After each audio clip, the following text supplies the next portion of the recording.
You are watching the press preview, a first look at what's on the front pages as they arrive.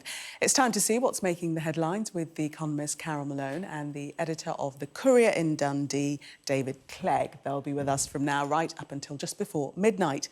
So let's see what's on some of those front pages for you now.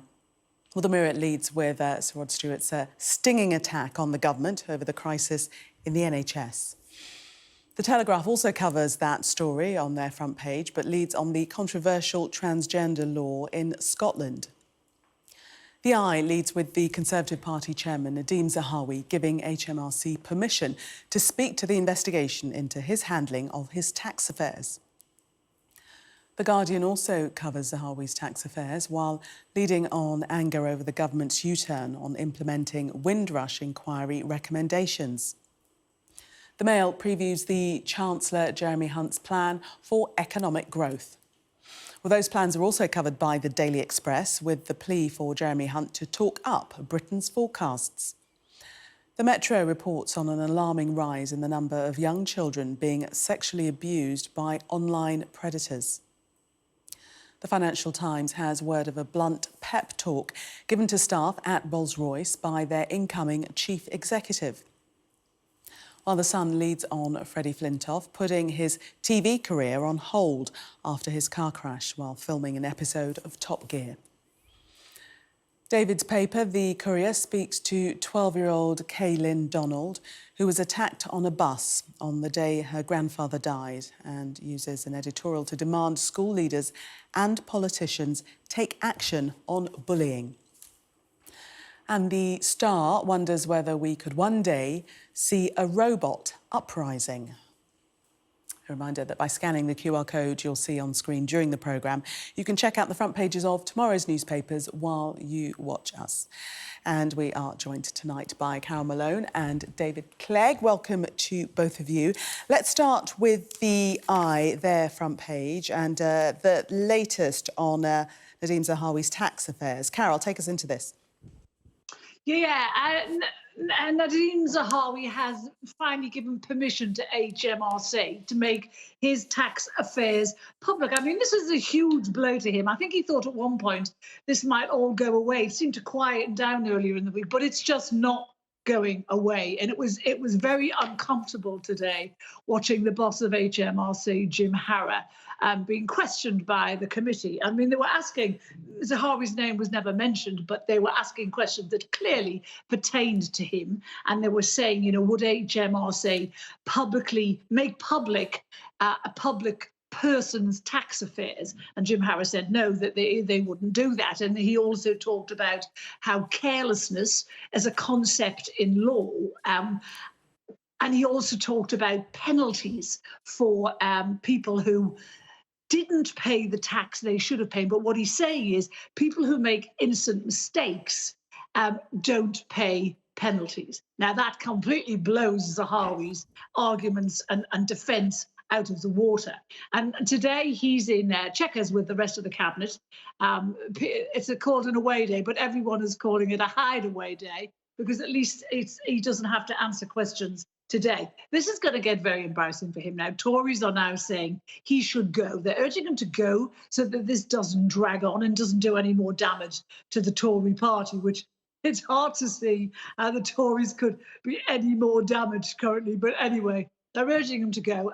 He should go now. He really should. You can't have the bloke in charge of the country's tax affairs not paying the correct amount of tax. I mean, in his case, ignorance is simply not an excuse. Carelessness is not an excuse. Him, of all people, should have made sure he paid the amount of tax he should have done. David, should he go? Yes, I think he should go. I agree with pretty much everything Carol said there. I think it just amplifies this feeling that is held so widely now that it's one rule for them and one rule for the rest of us, that I think his attitude throughout this actually has been incredible. We know when this story was first being investigated, or his tax affairs, I should say, was first being investigated by journalists and tax researchers, he was making legal threats, he was downplaying it. I believe he even told this channel back over the summer that it was all a smear. Now he's had to settle his bill, and it's incredible almost that he's deigned to allow the investigator access to his tax records, which seems like the very least you could expect in these circumstances. There was a lovely irony today, actually, because there was a YouGov poll, the pollster which, of course, he founded, and some of these complicated financial arrangements seem to date back to. Well, they polled him whether he should resign, and 2/3 of the public think he should resign as well. So it's not just me and Carol, it's the vast majority of the public, according to the pollster he set up. So yes, he should go. Yeah, that is an interesting twist. And the Prime Minister hasn't quite given him his full support, has he, Carol? Well, he did until yesterday.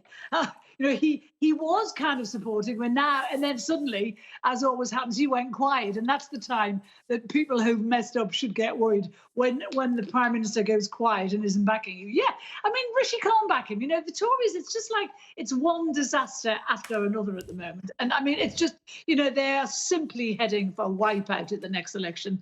This is he can't support a man who hasn't paid the correct amount of tax. I mean, this wasn't, this sum he has had to pay is a 7-figure sum. It was all to do with the sale of YouGov. I think it was something like 28 million he got for his share of the shares. And you can't be getting a 7-figure sum wrong. The rest of us might make little mistakes on a few quid here and a few quid there. But when you're talking 7 figures, it's just ludicrous. Let's have a look at the Mirror. Oh, sorry, you wanted to say something, David? I was just going to say, I think it's particularly damaging for Rishi Sunak because the whole point of his premiership was going to be to get away from the Boris Johnson era, to say that things had changed, that this wouldn't be tolerated. And whatever happens now, he looks really slow to have responded, and also so strangely incurious to not have looked into this earlier, or to been on top of this whenever he appointed Zahawi to his cabinet. So I think you can't imagine a worse on goal for what Rishi Sunak needs to achieve to try and turn around the fortunes of the Conservative Party. Let's move to the Mirror, Carol, and this headline, quite clever. Rod, we are failing. This is Rod Stewart talking about the state of the NHS, calling in, actually, to Sky News to share his views. Sky News, an amazing scoop for you guys today. I mean, no one could quite believe it, I hear. Didn't know whether it was true or not. Yeah, he rang in and he just said that he has now changed his political affiliations. He's been a Tory for a very long time, and he says what he's now saying is give Labour a go because the Tories have messed it up. I mean, I'll talk about that in a minute. It's not, I don't know if that's strictly true, but anyway, he rang in and he just said he's offered to pay. You guys were talking about one particular clinic where people couldn't get scans, and they were a matter of life or death. And Rod has just said, I'll pay for some of these scans. I'll pay for 10. I'll pay for 20. But that isn't really the point. The point is that we can't have a national health service where people are dying simply because they can't get scans. I mean, it's outrageous. This all now points to what has to happen within the NHS. He's right. This is what he said today is going to shine an even brighter light on a system that is failing. We keep on pumping money into it, but it just needs more than that. It just needs root and branch reform. Sajid Javid said a few weeks ago, the ex-health secretary, he said, there had to be a hard-headed conversation to ensure the survival of the NHS. And that is absolutely true. And I think part of the problem in recent years has been that the NHS has become this sacred cow. We're all grateful to the nurses and the doctors for what they've done for us individuals, for our families, for the people we love. But the bottom line is the organisation doesn't work. It's the biggest employer of people in Europe. It's one of the most highly funded organisations in Europe, and yet it doesn't work. It's getting record amounts of money into it at the moment, and it's just a lot of it is being wasted. The doctors and nurses are doing their job. They're working like hell on the front line. But, the people who are managing the organisation just aren't doing it right. And there has to be root and branch reform. There's got to be some radical and controversial moves made for the NHS to survive. I'm not sure Labour are the people to do that. But, we can talk about that later. Sir Rod does believe that, David, doesn't he? And he's saying that he's actually never seen it so bad in all the years that he's lived in this country. Yes, I think regardless of whether Carol's analysis about it being not a party political point, one of the points I should make as I'm here in Scotland is that the NHS in Scotland is facing all the same challenges as is the NHS in Wales, and in Scotland is run by the SNP, and in Wales it's run by a Labour-led government. So it feels that maybe taking the party political element out of this might be useful. In saying that, with the Rod Stewart issue, I think the problem for the Conservatives is that, you know, you can be cynical about whether a celebrity saying something is going to influence minds, but I think the more important issue is that I think he actually represents what is quite a large stream of opinion. Traditional Conservative voters, as he described himself, who have that kind of one nation Tory heritage, that they're appalled by what's happening with the NHS, and they are going to be pinning it on the Conservative government. So it feels to me like another issue that could cause real problems for the Conservatives, although I think there is an argument about whether any political party can really take the blame for it, or whether you have to look at the wider structural issues and have an honest conversation about how we want to deliver healthcare. Yeah, well, Sir Rod was saying that he definitely backs the nurses all the way and the action that they're taking. But we read in the Metro that city workers' pay has risen more than 3 times faster than the wages of nurses, paramedics and midwives. This is since 2008, Carol. Yeah, I mean, it is astonishing in the one sense, but in the other sense, it's not astonishing, because we know that nurses' pay has fallen behind in real terms. I haven't got the piece. Yeah, I have got the piece. It says that the nurses have lost 42 grand in real earnings since 2008, which is an astonishing amount of money. It's just, you know, it's shocking. You know, I don't agree with strikes. I really don't agree with people who are in the business of saving lives going on strikes. But of all the people who are currently striking at the moment, the nurses are the ones that I believe have, in real terms, have lost the most money over the past few years. You know, paramedics, there's an argument, there's not an argument, there's a report says they haven't lost money in real terms over the past 10 years, but nurses have. It's 5 or 6% in the past decade alone. So, you know, yeah, nurses should have, you know, if we're going to say to the people in the emergency services, don't go on strike, we have to give them decent pay rises. They have to be, you know, not stupid pay rises, not 10, 50%, but decent ones that don't insult them.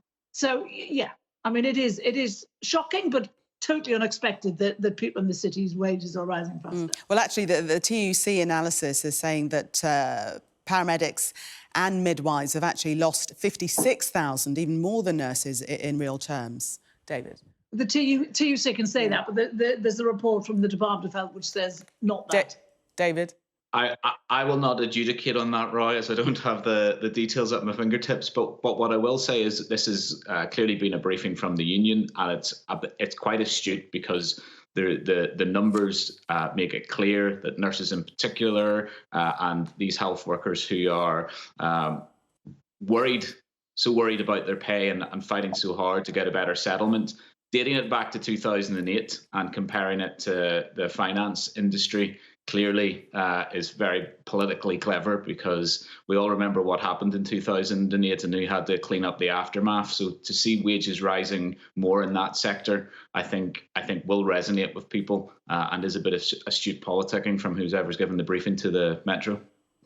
Just time, Carol, to take us into the Mail and their story concerning what Jeremy Hunt will be saying today tomorrow in an address that really should talk up the economy and rather than being negative. And that's the call from Conservatives to the Chancellor. Because I haven't seen it.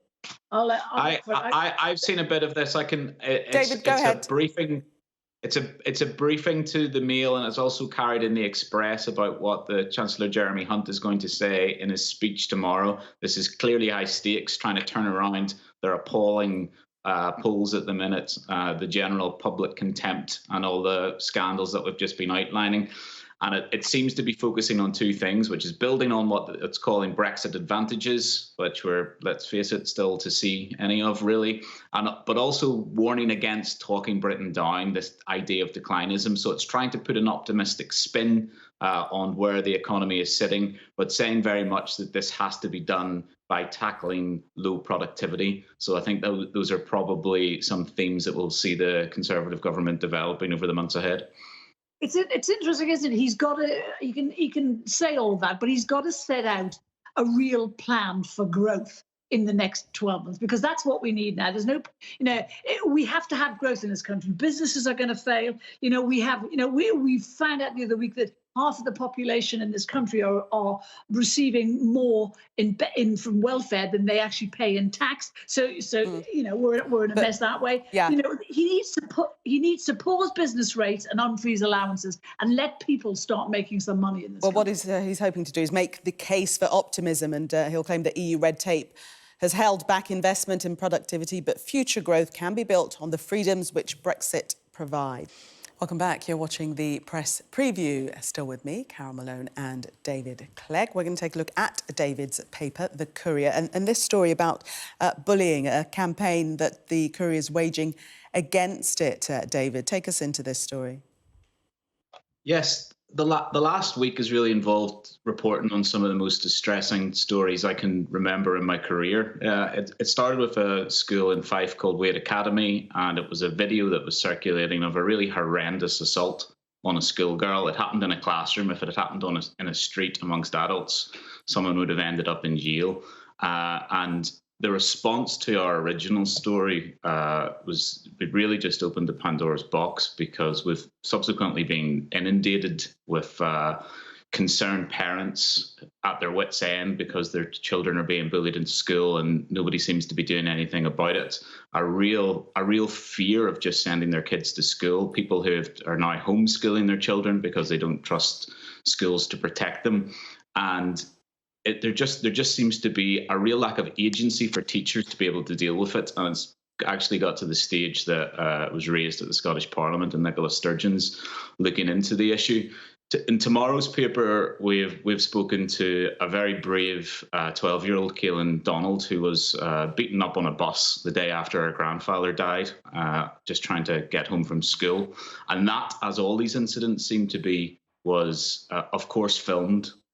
Because something that's playing, in my view, is a real factor in the escalation and how this is a much bigger problem. Bullying has always been something that's existed in schools, but I fear it's a much more acute problem now than it's ever been, because it just doesn't happen once. It's captured on video and then it's circulated on social media. We found 70 social media accounts solely dedicated to videos or pictures or content about bullying, of children being bullied on social media platforms like Instagram and TikTok. And that was just for our small area of Scotland in Tayside and Fife. Now, there's no reason to believe that our area is worse affected than anywhere else. It's just that's where we happen to be looking. So I really want to pay tribute to Caelan for speaking publicly. She wanted to share her story to try and get something done about this. We have a front page editorial tomorrow urging policymakers and education bosses in Scotland to step up to the plate here. It will also involve social media companies doing something about it. But I really believe this is an issue that needs to be tackled, and tackled quickly.